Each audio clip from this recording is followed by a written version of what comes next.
الحمد للہ رب العالمین والصلاة والسلام علی سید المرسلین اما بعد فاعوذ باللہ من الشیطان الرجیم بسم اللہ الرحمن الرحیم الصلاة والسلام علیک یا رسول اللہ وعلی آلک واصحابک یا حبیب اللہ الصلاة والسلام علیک یا نبی اللہ وعلی آلک واصحابک یا نور اللہ۔ فیضان قرآن کے آج کے اس سلسلے میں سورۃ الاعراف کی آیت نمبر 137 سے قرآن پاک کا درس سنیں گے۔ اللہ عز و جل ارشاد فرماتا ہے، بسم اللہ الرحمن الرحیم، وَأَوْرَثْنَا الْقَوْمَ الَّذِينَ كَانُوا يُسْتَضْعَفُونَ مَشَارِقَ الْأَرْضِ وَمَغَارِبَهَا الَّتِي بَارَكْنَا فِيهَا وَتَمَّتْ كَلِمَةُ رَبِّكَ الْحُسْنَى عَلَى بَنِي إِسْرَائِيلَ بِمَا صَبَرُوا وَدَمَّرْنَا مَا كَانَ يَصْنَعُ فِرْعَوْنُ وَقَوْمُهُ وَمَا كَانُوا يَعْرِشُونَ۔ اور ہم نے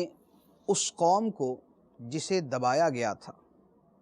اس زمین کے مشرقوں اور مغربوں کا مالک بنا دیا جس میں ہم نے برکت رکھی تھی، اور بنی اسرائیل پر ان کے صبر کے بدلے میں تیرے رب کا اچھا وعدہ پورا ہو گیا، اور ہم نے وہ سب تعمیرات برباد کر دیں جو فرعون اور اس کی قوم بناتی تھی، اور وہ عمارتیں بھی جنہیں وہ بلند کرتے تھے۔ حضرت موسیٰ علیہ السلام اور قوم بنی اسرائیل کا تذکرہ چل رہا تھا، اور اسی میں فرعون اور اس کی قوم کا غرق ہونا اس سے پہلے بیان کیا گیا تھا۔ فرعون اور اس کی قوم کے ساتھ اللہ تعالیٰ نے جو معاملہ فرمایا، اس کے بعد اس آیت میں اللہ تعالیٰ فرماتا ہے کہ اس نے بنی اسرائیل کے ساتھ کیا کیا۔ بنی اسرائیل کو اللہ تعالیٰ فرماتا ہے کہ ہم نے بنی اسرائیل کو زمین کے مشرقوں اور مغربوں کا مالک کر دیا، یعنی انہیں سلطنت، اقتدار اور حکومت عطا فرمائی، اور وہ بھی اس سرزمین میں کہ جو سرزمین برکت والی ہے، جس میں اللہ تعالیٰ نے برکت رکھی ہے، یعنی ملک مصر اور ملک شام۔ اب اس کے بعد اللہ تعالیٰ فرماتا ہے کہ بنی اسرائیل کو جو اقتدار ملا اور جو حکومت ملی اور جو یہ لوگوں کے پیشوا اور ان کے رہنما بن گئے، اس کی وجہ یہ تھی کہ یہ صبر کرنے والے تھے، یعنی اللہ تعالیٰ نے صبر کے بدلے میں بنی اسرائیل کو حکومت، سلطنت اور اقتدار و اختیار عطا فرمایا، اور جو فرعون اور اس کی قوم عمارتیں بناتی تھی اور جو تعمیرات کرتی تھی، وہ اللہ تعالیٰ نے سب تباہ و برباد کر دیے۔ تو اس آیت سے یہ بھی پتہ چلا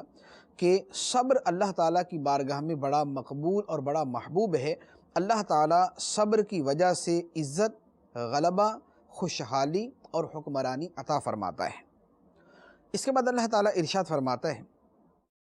وَجَاوَزْنَا بِبَنِي إِسْرَائِيلَ الْبَحْرَ فَأَتَوْا عَلَىٰ قَوْمٍ يَعْكُفُونَ عَلَىٰ أَصْنَامٍ لَهُمْ قَالُوا يَا مُوسَى اجْعَل لَّنَا إِلَٰهًا كَمَا لَهُمْ آلِهَةٌ قَالَ إِنَّكُمْ قَوْمٌ تَجْهَلُونَ إِنَّ هَٰؤُلَاءِ مُتَبَّرٌ مَّا هُمْ فِيهِ وَبَاطِلٌ مَّا كَانُوا يَعْمَلُونَ۔ اور ہم نے بنی اسرائیل کو دریا سے پار کر دیا تو ان کا گزر ایک ایسی قوم کے پاس سے ہوا جو اپنے بتوں کے آگے جم کر بیٹھے ہوئے تھے۔ بنی اسرائیل نے کہا، اے موسیٰ، ہمارے لیے بھی ایسا ہی ایک معبود بنا دو جیسے ان کے کئی معبود ہیں۔ موسیٰ نے فرمایا، تم یقیناً جاہل لوگ ہو،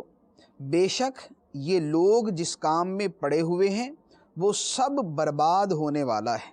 اور جو کچھ یہ کر رہے ہیں وہ سب باطل ہے۔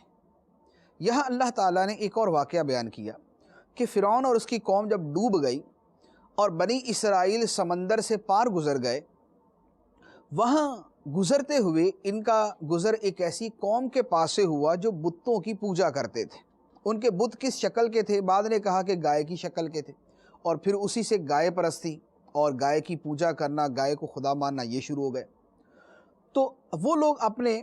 بتوں کے پاس جمے بیٹھے تھے اور ان کی عبادت کر رہے تھے۔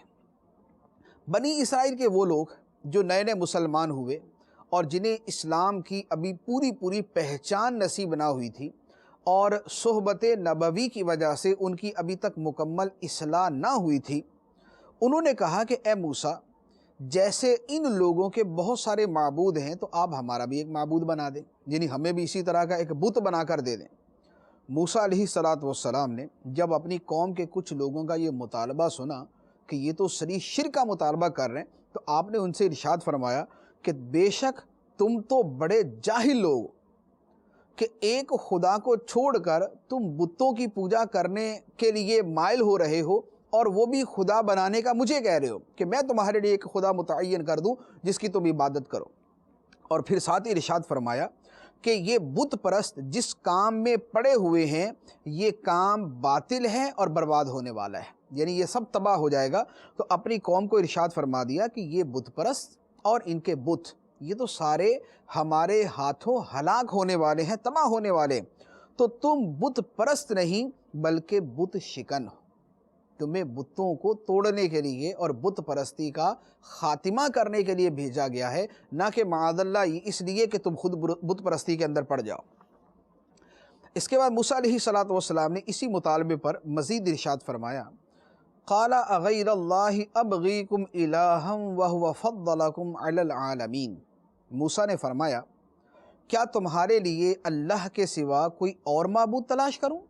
حالانکہ اس نے تمہیں سارے جہان والوں پر فضیلت عطا فرمائی۔ یہ موسیٰ علیہ السلام نے انہیں سمجھایا کہ تم کہتے ہو کہ ہمارے لیے بھی انہی بتوں کی طرح ایک اور خدا متعین کر دو تاکہ ہم اس کی پوجا کریں،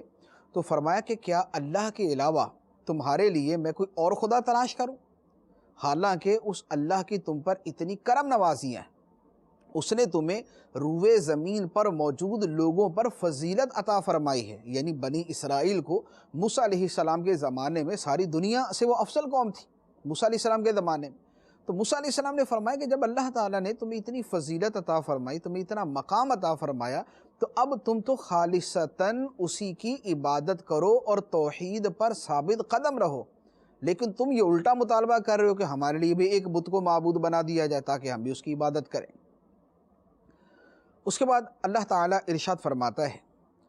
وَإِذْ أَنْجَيْنَاكُمْ مِنْ آلِ فِرْعَوْنَ يَسُومُونَكُمْ سُوءَ الْعَذَابِ يُقَتِّلُونَ أَبْنَاءَكُمْ وَيَسْتَحْيُونَ نِسَاءَكُمْ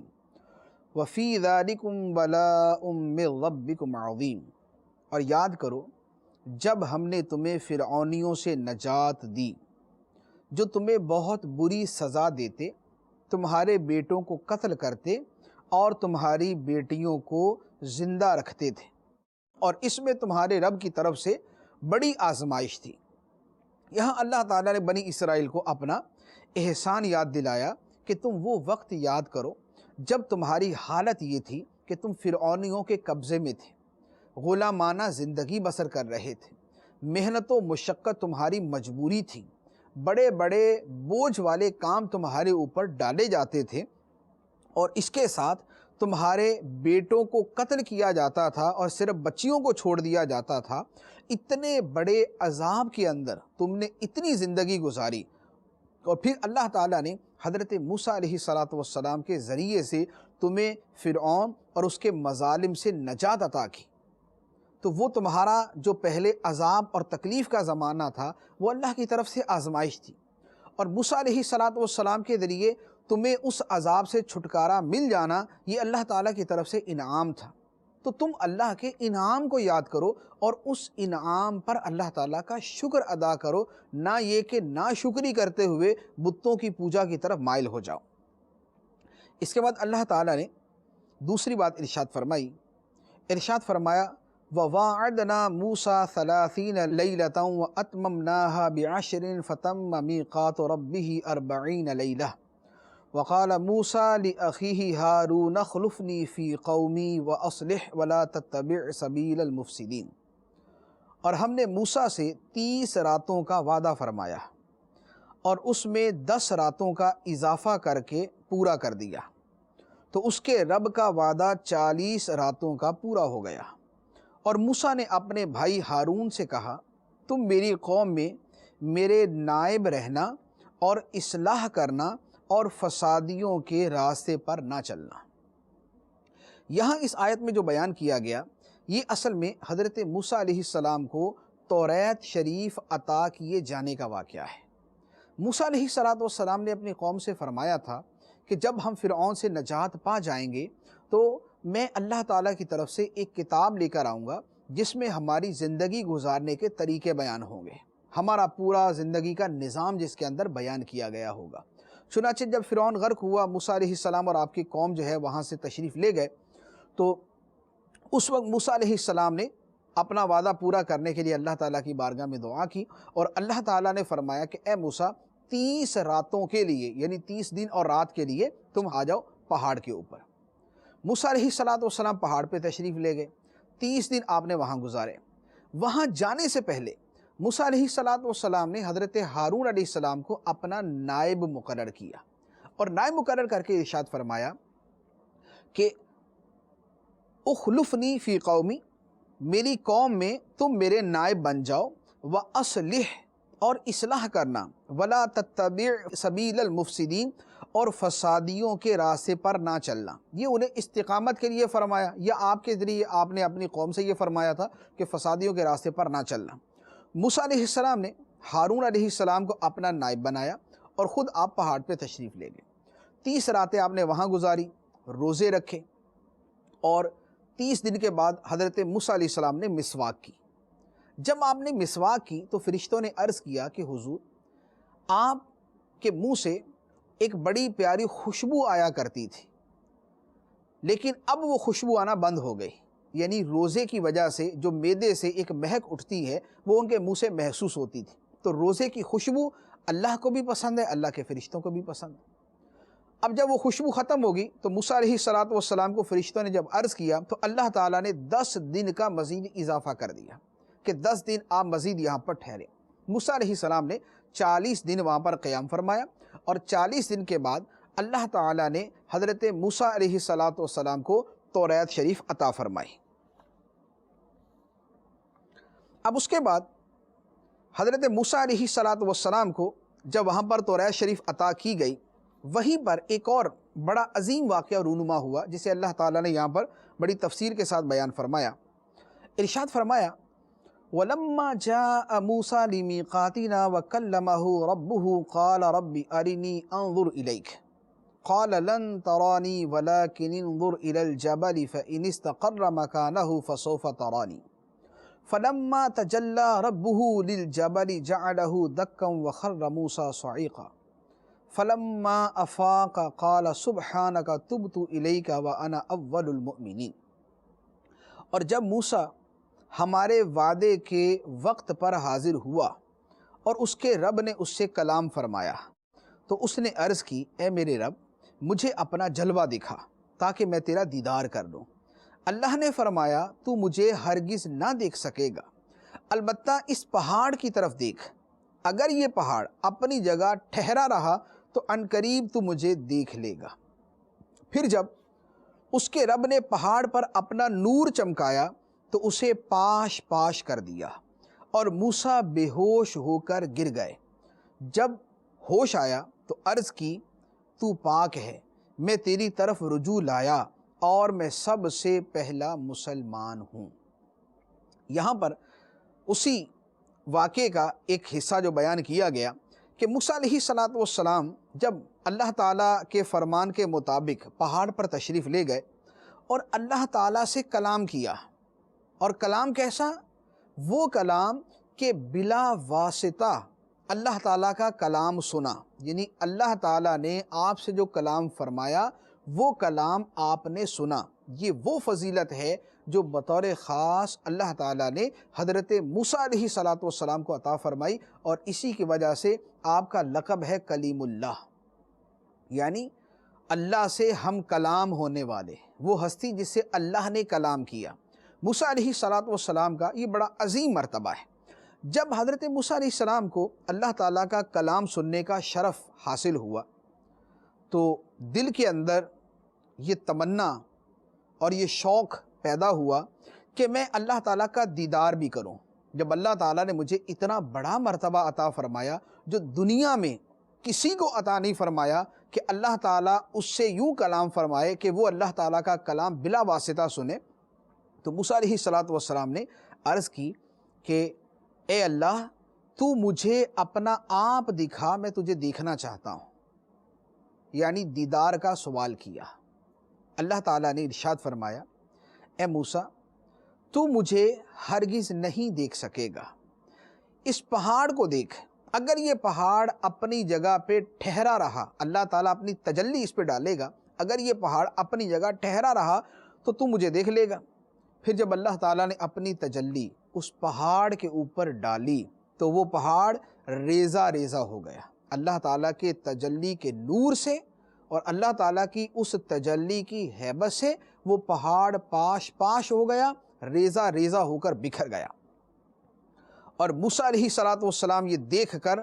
بے ہوش ہو کے زمین پہ تشریف لے آئے، اور جب ان کو افاقہ ہوا، جب ہوش آیا تو اللہ تعالیٰ کی بارگاہ میں عرض کی سبحانکا،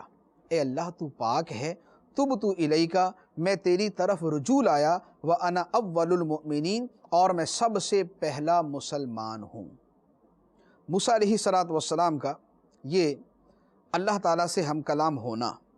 اور اس کے بعد اللہ تعالیٰ سے دیدار کے لیے عرض کرنا اور جواب ملنا کہ تم مجھے نہیں دیکھ سکتے، اس آیت سے بھی پتہ چلتا ہے کہ اللہ تعالیٰ کا دیدار ممکن ہے، اللہ تعالیٰ کا دیدار ممکن ہے۔ وجہ یہ ہے کہ اگر یہ ناممکن ہوتا تو اس کی دعا مانگنا ناجائز و گناہ ہوتا، کیونکہ اللہ تعالیٰ سے وہ دعا نہیں مانگی جا سکتی جو ناجائز و گناہ ہو۔ اور موسیٰ علیہ السلام نے اللہ تعالیٰ سے دیدار کی دعا کی۔ اب اگر یہ ناممکن ہوتا تو دعا مانگنا گناہ ہوتا، اور اگر یہ گناہ ہوتا تو موسیٰ علیہ السلام نبی ہے، معصوم ہے، نبی معصوم گناہ کر نہیں سکتا، تو موسیٰ علیہ السلام دعا نہ مانگتے، لیکن آپ نے دعا مانگی، تو آپ کا دعا مانگنا اس بات کی دلیل ہے کہ یہ دعا مانگنا گناہ نہیں تھا، اور یہ اس لیے گناہ نہیں تھا کہ یہ ممکن تھا۔ تو موسیٰ علیہ السلام کا یہ دعا مانگنا اس بات کی دلیل کہ اللہ تعالیٰ کا دیدار جو ہے یہ ممکن ہے۔ دوسری بات، اللہ تعالیٰ نے موسیٰ علیہ السلام سے یہ فرمایا کہ اے موسیٰ تم مجھے نہیں دیکھ سکو گے، یہ کہنا بھی اس بات کی دلیل ہے کہ خدا کا دیدار ہو سکتا ہے، کیونکہ اللہ تعالیٰ نے یہ نہیں فرمایا کہ مجھے دیکھنا ممکن نہیں،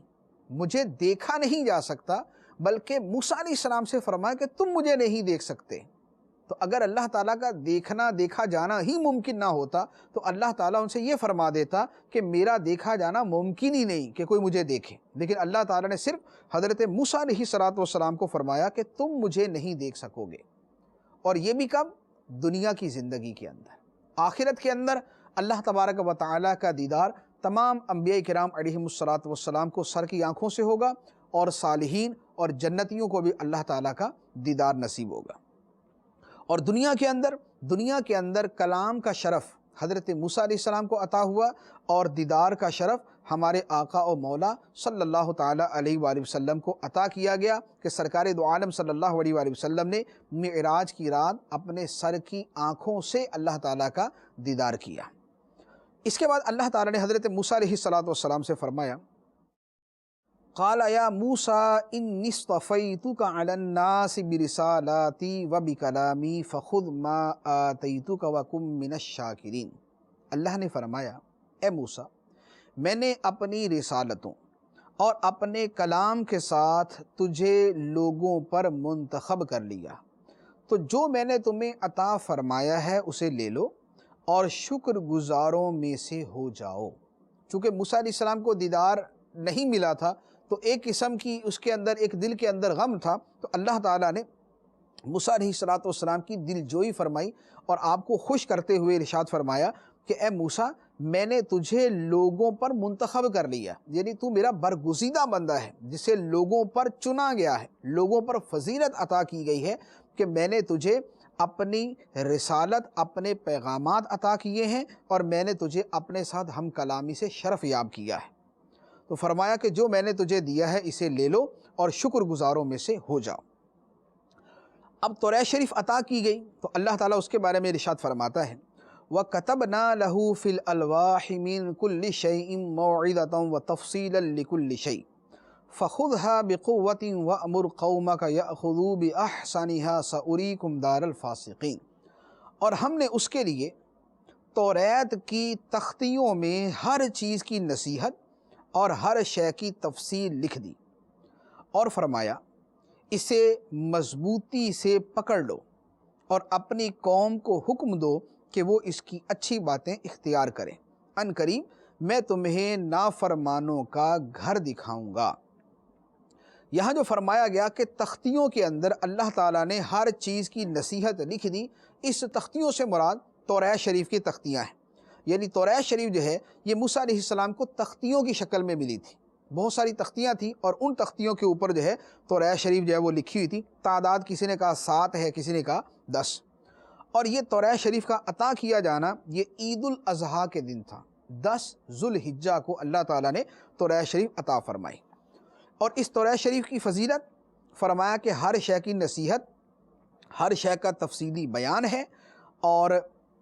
اس کے ساتھ جو ہے اللہ تبارک و تعالیٰ نے اس کو مضبوطی سے پکڑنے کا حکم دیا۔ مضبوطی سے پکڑنے کا کیا مطلب ہے کہ توریت شریف کو مضبوطی سے تھام لو؟ اس کا مطلب ہے کہ بڑی کوشش کے ساتھ، چستی اور ہوشیاری کے ساتھ اور شوق کے ساتھ اس میں موجود احکام پر عمل کرنے کا عزم کرو، اور اس عزم کے ساتھ اس توریت شریف کو پکڑ لو۔ اس خطاب میں موسیٰ علیہ السلام سے خطاب ہے، لیکن مراد آپ بھی ہیں اور آپ کی قوم بھی ہے۔ اس کے بعد آیت کے آخر میں اللہ تعالیٰ نے فرمایا سأریکم دار الفاسقین، ان قریب میں تمہیں نافرمانوں کا گھر دکھاؤں گا۔ یہ نافرمانوں کے گھر سے کیا مراد ہے؟ اس سے ایک مراد تو ہے، ایک یہ بیان کیا گیا کہ اس سے مراد ہے جہنم جو نافرمانوں کا ٹھکانہ ہے۔ دوسرا یہ کہا گیا کہ اس سے مراد ہے ملک شام میں وہ بستیاں جن پر اللہ کا عذاب نازل ہوا، تو فرمایا کہ میں تمہیں نافرمانوں کے گھر دکھاؤں گا، یعنی وہ بستیاں دکھاؤں گا جو اللہ کے عذاب کا شکار ہوئیں۔ اس کے بعد اللہ تعالیٰ ارشاد فرماتا ہے سأصرف عن آیاتی الذین یتکبرون فی الارض بغیر الحق وَإِن يَرَوْا كُلَّ آیَةٍ لَا يُؤْمِنُوا بِهَا وَإِن يَرَوْا سَبِیلَ الرُّشْدِ لَا يَتَّخِذُوهُ سَبِیلًا وَإِن يَرَوْا سَبِیلَ الْغَیِّ يَتَّخِذُوهُ سَبِیلًا ذَلِكَ بِأَنَّهُمْ كَذَّبُوا بِآیَاتِنَا وَكَانُوا عَنْهَا غَافِلِینَ۔ اور میں اپنی آیتوں سے ان لوگوں کو پھیر دوں گا جو زمین میں ناحق اپنی بڑائی چاہتے ہیں، اور اگر وہ سب نشانیاں دیکھ لیں تو بھی ان پر ایمان نہیں لاتے، اور اگر وہ ہدایت کی راہ دیکھ لیں تو اسے اپنا راستہ نہیں بناتے، اور اگر گمراہی کا راستہ دیکھ لیں تو اسے اپنا راستہ بنا لیتے ہیں۔ یہ اس لیے کہ انہوں نے ہماری آیتوں کو جھٹلایا اور ان سے غافل رہے۔ اس آیت میں اللہ تعالیٰ نے متکبروں کی مذمت بیان کی کہ تکبر کرنے والا جو ہے اس کی سب سے بڑی پہچان ہی یہ ہوتی ہے کہ وہ حق قبول نہیں کرتا۔ لوگوں کو حقیر سمجھنا اور حق قبول کرنے سے انکار کرنا، یہی تکبر ہے۔ تو ارشاد فرمایا کہ میں اپنی آیتیں ان لوگوں سے پھیر دوں گا، ان سے دور کر دوں گا، ہٹا دوں گا جو زمین کے اندر ناحق تکبر کرتے ہیں۔ تکبر کرنے والوں پر جو اللہ کی آیتیں اور اللہ کی نشانیاں ہیں وہ اثر نہیں کرتی۔ اور ان لوگوں کا طرز عمل کیا ہوتا ہے؟ جو متکبر ہے اس کا طرز عمل یہ ہے کہ اگر وہ کوئی نشانی دیکھ بھی لے تو اسے مانتا نہیں، اگر ہدایت کا راستہ دیکھے تو اس کی پیروی نہیں کرتا، اور گمراہی کا راستہ دیکھے تو فوراً اسے اپنا لیتا ہے۔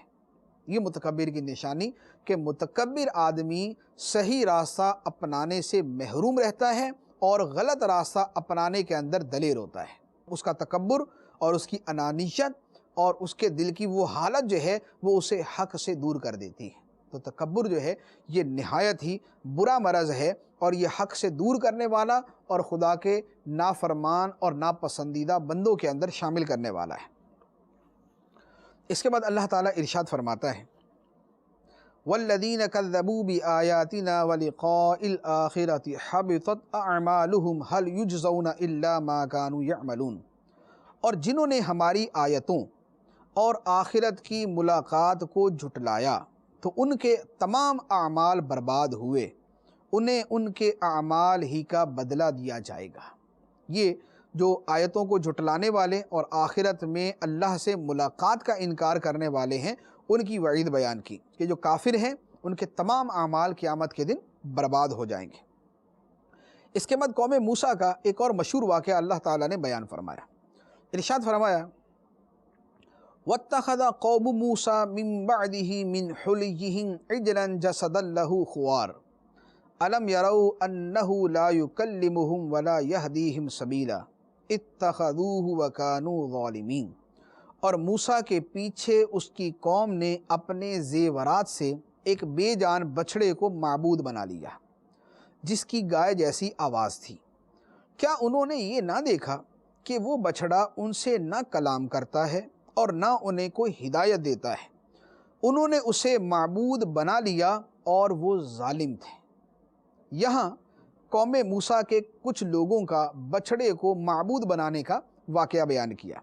موسیٰ علیہ السلام جب توریت لینے کے لیے پہاڑ کے اوپر تشریف لے کر گئے ہوئے تھے اور حضرت ہارون علیہ السلام کو اپنے پیچھے اپنا نائب مقرر کیا تھا، تو اب قوم کے اندر سامری، جو قوم کے اندر رہنے والا ایک فرد تھا، اس نے ایک عجیب و غریب حرکت کی کہ پوری قوم سے اس نے زیورات جمع کیے اور ان کا ایک بچھڑا بنایا، ایک گائے کا بچے کی شکل بنا دی، اور اس میں اس گائے کی شکل والے جو ہے وہ بچھڑے کے اندر اس نے حضرت جبرائیل علیہ السلام کے گھوڑی کے قدموں کو چھونے والی جو خاک تھی وہ اس میں ڈال دی۔ وہ گائے کا بچھڑا اسے آواز نکلنے لگی۔ اب جب اس سے آواز نکلنے لگی تو سامری نے قوم سے کہا کہ تمہارا خدا تو یہ ہے۔ موسیٰ علیہ السلام تو غلط جو ہے وہ پہاڑ کے اوپر چلے گئے خدا کا کلام سننے اور کتاب لینے کے لیے، تمہارا خدا یہ ہے۔ اب ہزاروں لوگوں نے یعنی کم عقلی کی انتہا ہے کہ ہزاروں لوگوں نے اس بچھڑے کو اپنا معبود سمجھ لیا، اپنا خدا سمجھ لیا اور اس کو پوجنا شروع ہو گئے۔ تو اب ایک طرف جب انہوں نے یہ حرکت شروع کی، لیکن تھوڑے عرصے کے بعد جو ہے موسیٰ علیہ السلام تو 40 دن وہاں پر رہے، اب ان کو بعد میں سمجھ بھی آ گیا کہ یہ تو ہم سے غلطی ہو گئی، یہ ہم نے کیا کیا۔ تو اللہ تعالیٰ اس کو ارشاد فرماتا ہے وَلَمَّا سُقِطَ فِي أَيْدِيهِمْ وَرَأَوْا أَنَّهُمْ قَدْ ضَلُّوا قَالُوا لَئِن لَّمْ يَرْحَمْنَا رَبُّنَا وَيَغْفِرْ لَنَا لَنَكُونَنَّ مِنَ الْخَاسِرِينَ۔ اور جب شرمندہ ہوئے اور سمجھ گئے کہ وہ یقیناً گمراہ ہو گئے تھے تو کہنے لگے اگر ہمارے رب نے ہم پر رحم نہ فرمایا اور ہماری مغفرت نہ فرمائی تو ہم ضرور تباہ ہو جائیں گے۔ یعنی پھر ان کو سمجھ بھی آ گیا کہ یہ ہم سے غلطی ہوگی کہ ہم تو شرک کے اندر پڑ گئے، ایک بچھڑے کو، سونے کے بچھڑے کو معبود بنا لیا اور خدا سمجھنے لگ گئے۔ اپنی غلطی پر یہ پشیمان ہونا شروع ہوئے۔ اب موسیٰ علیہ السلام واپس تشریف لائے۔ موسیٰ علیہ السلام جب واپس آئے تو اب اس وقت کیا ہوا، اللہ تعالیٰ اسے بیان فرماتا ہے۔ ارشاد فرمایا وَلَمَّا رَجَعَ مُوسَىٰ إِلَىٰ قَوْمِهِ غَضْبَانَ أَسِفًا قَالَ بِئْسَ مَا خَلَفْتُمُونِي مِن بَعْدِي أَعَجِلْتُمْ أَمْرَ رَبِّكُمْ وَأَلْقَى الْأَلْوَاحَ وَأَخَذَ بِرَأْسِ أَخِيهِ يَجُرُّهُ إِلَيْهِ قَالَ ابْنَ أُمَّ إِنَّ الْقَوْمَ اسْتَضْعَفُونِي وَكَادُوا يَقْتُلُونَنِي فَلَا تُشْمِتْ بِيَ الْأَعْدَاءَ وَلَا تَجْعَلْنِي مَعَ الْقَوْمِ الظَّالِمِينَ۔ اور جب موسیٰ قوم کی طرف بہت زیادہ غم و غصے میں بھرے ہوئے لوٹے تو فرمایا تم نے میرے بعد کتنا برا کام کیا، کیا تم نے اپنے رب کے حکم میں جلدی کی؟ اور موسیٰ نے تختیاں زمین پر ڈال دی اور اپنے بھائی کے سر کے بال پکڑ کر اپنی طرف کھینچنے لگے۔ ہارون نے کہا اے میری ماں کے بیٹے، بے شک قوم نے مجھے کمزور سمجھا اور قریب تھا کہ مجھے مار ڈالتے، تو تم مجھ پر دشمنوں کو ہنسنے کا موقع نہ دو اور مجھے ظالموں کے ساتھ نہ ملا۔ موسیٰ علیہ السلام کو وہیں اللہ تعالیٰ نے بتا دیا تھا پہاڑ کے اوپر ہی کہ تمہاری قوم کی ایک بہت بڑی تعداد گائے پرستی کا شکار ہوگی، وہ گائے کو خدا بنا کے پوج رہی ہے۔ تو آپ غم و غصے کے اندر جب واپس تشریف لائے تو ان لوگوں کو جو بچھڑے کی پوجا کر رہے تھے ان سے کہا کہ میرے بعد تم نے کتنی بری حرکت کی، تم نے اپنے رب کے حکم میں جلدی کی کہ ابھی اس کا حکم آیا نہیں اور تم نے اپنی طرف سے جو ہے ایک فیصلہ کر لیا اور شروع کر دیا، اور آپ جلال میں تھے تو آپ نے وہ جو توریت کی تختیاں اللہ تعالیٰ نے آپ کو عطا فرمائی، آپ نے ان کو زمین پہ رکھا تاکہ جلدی حضرت ہارون علیہ السلام کو پکڑے، کیونکہ اپنا نائب جو ہے وہ تو حضرت ہارون علیہ السلام کو بنایا تھا۔ تختیاں زمین پہ رکھے، حضرت ہارون علیہ السلام کے سر کے بال، اور مزید روایتوں میں ہے کہ سر کے اور داڑھی کے بال۔ قرآن پاک میں برأسی اخی ہے کہ اپنے بھائی کے سر کو پکڑا اور کھینچنے لگے، تو سر اور داڑھی کے بال پکڑ کے کھینچنے لگے اور فرمانے لگے کہ یہ تم نے کیا کیا، قوم کو روکا کیوں نہیں؟ تو حضرت ہارون علیہ السلام نے جواب کے اندر عرض کیا، اے میری ماں کے بیٹے، یعنی اے میرے بھائی۔ ماں کا حوالہ اس لیے دیا تاکہ موسیٰ علیہ السلام کے دل کے اندر فوری طور پہ ان کے حوالے سے نرمی پیدا ہو جائے۔ تو عرض کیا کہ اے میری ماں کے بیٹے، اے میرے بھائی، قوم نے مجھے کمزور سمجھا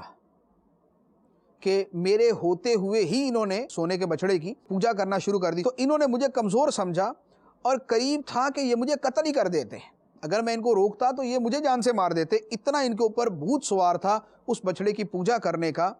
تو میرا کوئی قصور نہیں ہے، لہٰذا آپ یہ نہ کریں کہ دشمن میرے اوپر ہنسیں، کہ موسیٰ علیہ السلام اگر حضرت ہارون علیہ السلام کے ساتھ ایسا سلوک کریں گے تو دشمن ہنسیں گے کہ دیکھو بھائیوں کے درمیان لڑائی ہو گئی۔ تو آپ نے عرض کی کہ اے موسیٰ، دشمن کو میرے اوپر نہ ہنساؤ اور مجھے ظالموں کے ساتھ شمار نہ کرو، کہ میرا ان کے ساتھ کوئی تعلق نہیں، میں اس کے اندر ان کو روکتا بھی رہا اور خود ان سے دور بھی رہا۔ موسیٰ علیہ السلام نے جب یہ سنا تو اللہ تعالیٰ کی بارگاہ میں عرض کی، قال رب اغفر لی ولاخی وادخلنا فی رحمتک وانت ارحم الراحمین۔ عرض کی، اے میرے رب، مجھے اور میرے بھائی کو بخش دے اور ہمیں اپنی رحمت میں داخل فرما،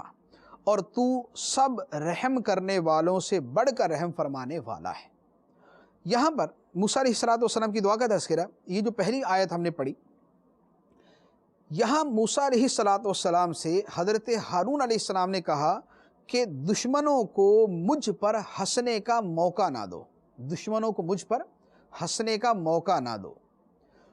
کسی کے نقصان پر جو مذاق اڑانا یا خوشی کا اظہار کرنا ہے، اسے عربی کے اندر کہتے ہیں شماتت۔ شماتت کا مطلب دشمن کے نقصان پر خوش ہونا، کسی کے نقصان کے اوپر خوشی کا اظہار کرنا۔ شرعی اعتبار سے شماتت جو ہے یہ حرام ہے، شرعی اعتبار سے شماتت یہ حرام ہے۔ ہمارے کسی مسلمان بھائی کا نقصان ہو جائے اور اس کے اوپر خوشی کا اظہار کرے، یہ ناجائز و گناہ ہوگا اور یہ حرام ہوگا، اور یہ اتنا سخت معاملہ ہے۔ اور ہمارے ہاں یہ اتنا رائج ہے، کاروبار کے اندر دوسرے کاروباری کا، بزنس مین کا نقصان ہو جائے، اس کے اوپر خوش ہوتے ہیں کہ اچھا ہوا اس کا نقصان ہو گیا۔ خاندانوں کے اندر جس رشتہ دار سے تھوڑی سی مخالفت چل رہی ہے، اس کا کوئی نقصان ہو جائے تو خوش ہوتے ہیں، اچھا ہوا اس کا نقصان ہو گیا۔ دو آدمی اکٹھے ایک جگہ نوکری کرتے ہیں، دوسرے نوکری کرنے والوں کو کوئی نقصان ہو جائے یا اس کا جو ہے وہ اس کی تنخواہ کے اندر کوئی کمی ہو جائے، اس کے اوپر خوش ہوتے ہیں کہ بڑا اچھا ہوا اس کی تنخواہ کم ہو گئی، مجھے بڑا تنگ کیا ہوا تھا اس نے۔ تو یہ جو خوشی کا اظہار کرنا ہے، یہ شماتت کہلاتا ہے اور یہ حرام، اور اس کی اتنی سخت وعید ہے۔ سرکار دو عالم صلی اللہ علیہ وآلہ وسلم نے ارشاد فرمایا، ترمذی شریف کی حدیث ہے، فرمایا کہ اپنے بھائی کی مصیبت پر مسرت کا اظہار نہ کرو، اپنے بھائی کی مصیبت پر خوشی کا اظہار نہ کرو، ہو سکتا ہے کہ اللہ تعالیٰ اس پر رحم فرمائے اور تجھے اس مصیبت میں مبتلا کر دے۔ تو یہ جو کسی دوسرے کے نقصان پر خوشی کا اظہار کرتے ہیں، کسی کی دکان جو ہے یا کسی کا مکان سیلاب میں ڈوب گیا یا چوری ہوگی، ڈکیتی ہو گئی، اس کا مال لوٹ کر لے گئے، یا اس کے آگ لگ گئی، یا اس کے اولاد میں کوئی نقصان ہو گیا، اس پر خوشی کا اظہار کرنے کی وعید یہ فرمائی گئی کہ ایسا نہ ہو اللہ تعالیٰ اس کا نقصان تو پورا کر دے لیکن تجھے اس نقصان میں مبتلا کر دے۔ دوسرے کے بیٹے کے معاذ اللہ مرنے یا بیمار ہونے پہ خوش ہوتے ہو، ایسا نہ ہو کہ تمہارے ساتھ یہ ہو جائے۔ اس کی دکان جلنے یا لٹنے یا اس کا مال برباد ہونے پر خوش ہوتے ہو، ایسا نہ ہو کہ اللہ تعالیٰ اس کو تو نعم البدل عطا فرما دے لیکن تجھے اسی نقصان کے اندر مبتلا کر دے۔ تو شماتت جو ہے یہ شرعاً ناجائز۔ اس کے بعد اللہ تعالیٰ ارشاد فرماتا ہے، ان الذین اتخذوا العجل سینالہم غضب من ربہم وذلۃ فی الحیاۃ الدنیا وکذالک نجزی المفترین۔ بے شک وہ لوگ جنہوں نے بچھڑے کو معبود بنا لیا، ان قریب انہیں دنیا کی زندگی میں ان کے رب کا غضب اور ذلت پہنچے گی، اور ہم بہتان باندھنے والوں کو ایسا ہی بدلہ دیتے ہیں۔ یعنی جن لوگوں نے بچھڑے کی پوجا کی تھی تو ان کو دنیا کی زندگی میں ہی اللہ کا غضب اور عذاب اور ذلت پہنچے گی۔ اب وہ کیا؟ بلا توبہ مر جانا یہ اللہ کا غضب بھی ہے اور دنیا میں ان کے لیے ذلت بھی ہے۔ اسی طرح پھر ان کی سزا میں وہ قتل ہوئے تھے، جنہوں نے یہ پوجا کی تھی بچھڑے کی، ان کو قتل کیا گیا تھا۔ تو اب یہ جو قتل کیا جانا ہے یہ دنیا کے اندر ان کا ذلت اٹھانا تھا، تو دنیاوی زندگی کے اندر ان بچھڑے کی پوجا کرنے والوں کو اللہ کا غضب پہنچا اور ذلت پہنچی۔ اس کے بعد اللہ تعالیٰ ارشاد فرماتا ہے وَالَّذِينَ عَمِلُوا السَّيِّئَاتِ ثُمَّ تَابُوا مِن بَعْدِهَا وَآمَنُوا إِنَّ رَبَّكَ مِن بَعْدِهَا لَغَفُورٌ رَحِيمٌ،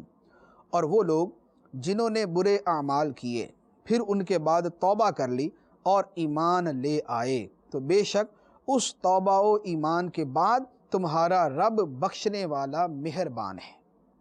یعنی اللہ تعالیٰ نے اپنا قانون بیان فرما دیا کہ گناہ کیسا ہی ہو، اگر اس کے بعد توبہ کر لی جائے تو اللہ تعالیٰ اس گناہ کو معاف فرما دیتا ہے۔ تو جنہوں نے بچھڑے کی پوجا کی تھی انہوں نے شرک کیا، خدا کے علاوہ کسی کو معبود مانا شرک، انہوں نے شرک کیا، لیکن ان میں سے بھی جنہوں نے توبہ کی تھی اللہ تعالیٰ نے ان کو معاف فرما دیا اور ان کی بخشش فرما دی۔ اس کے بعد اللہ تعالیٰ ارشاد فرماتا ہے وَلَمَّا سَكَتَ عَن مُوسَى الْغَضَبُ أَخَذَ الْأَلْوَاحَ وَفِي نُسْخَتِهَا هُدًى وَرَحْمَةٌ لِّلَّذِينَ هُمْ لِرَبِّهِمْ يَرْهَبُونَ، اور جب موسیٰ کا غصہ تھم گیا تو اس نے تختیاں اٹھا لی،